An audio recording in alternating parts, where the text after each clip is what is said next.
সম্প্রতি আমাদের যারা এখন দায়িত্ব আছে আমি বলি যে তারা জোর করে দায়িত্বে নাই, এই সরকার জোর করে দায়িত্ব নেয় নাই, আমরাই তাদেরকে দায়িত্ব দিয়েছি, এদেশের জনগণই তাদের দায়িত্ব দিয়েছে। কিন্তু তাদের মধ্যে 2-4 জনের কিছু কথা একটু অন্যরকম মনে হয়। আপনারা জানেন যে আমি শহীদ জিয়ার সঙ্গেও কাজ করেছি, কর্মী। উনি প্রতি সপ্তাহে প্রায় আমাদের সঙ্গে নির্বাহী কমিটির যারা কর্মকর্তা ছিলাম উনি বসতেন।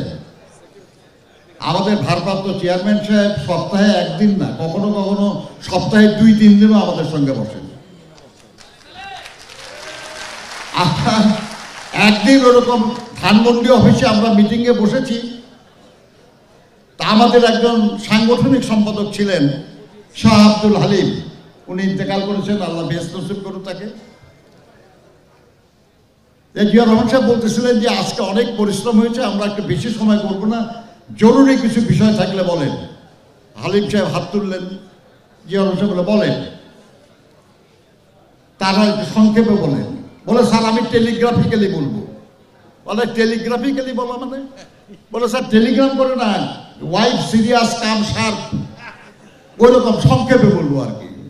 বলেন হাইসে দিতেন, বলেন। শাহ হালিম সাহেব শুরু করলেন, আমাদের মধ্যে যারা পদগুণে বুদ্ধিমান এবং পতাকা গুণে শক্তিমান, নামের আগে মাননীয়, পরে মহোদয়, সামনে পতাকা, পিছনে পুলিশ, যে ভাই ভাই রাখেন রাখেন রাখেন, কি হয়েছে নাকি আসলে? তখন উনি বললেন আর কি যে কোন এক মন্ত্রী তার সঙ্গে একটু অন্য ই করেছে আর কি এটা। তো উনি জিয়া বললেন যে আমি বলে দেবো, কেউ আপনার নেতারা বড়, মন্ত্রী বড় না, নেতা বড়। জিয়া রহমান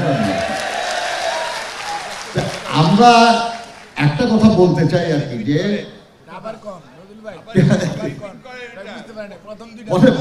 যে আছে কেউ যারা পদগুণে বুদ্ধিমান, পতাকা গুণে শক্তিমান। যেমন আমার পদ আর কি, আমি স্ট্যান্ডিং কমিটির মেম্বার, মনে করতেই পারি আমি আর কি যে সবার চেয়ে আমি বুদ্ধিমান, তাই না? কিন্তু আসলে কি তাই হয় কখনো? আপনি আমাদের এখানে সামনে যারা আছেন তার মধ্যে অনেকেই আছে কোনো না কোনো ব্যাপার হয়তো আমার চেয়ে বেশি বোঝেন। সম্মান আমাদের পরস্পরকে করা উচিত, কিন্তু কেউ কেউ আছে যারা নিজেকে খুব বুদ্ধিমান মনে করেন ওই পদের কারণে আর কি। এর আগে মনে করতেন না, এখন মনে করেন পদের কারণে আর কি। তো আমরা খালি একটা জিনিস বলতে চাই আর কি, যে হয় এটা মানে পদগুণে অনেকে নিজেকে বুদ্ধিমান ভাবে, পতাকা গুণে অনেকে নিজেকে শক্তিমান ভাবে, কিন্তু যখন পতাকা থাকে না তখন শুধু যে ডন্ডার উপর পতাকা থাকে ওইটা থাকে আর কি, তাই না? তো যেমন আওয়ামী লীগের এখন অবস্থা আর কি, তাই না? এখন তো পদও নাই, পতাকাও নাই, তারাও নাই, তাই না? এখন আমরা শুধু বলবো এই কারণে,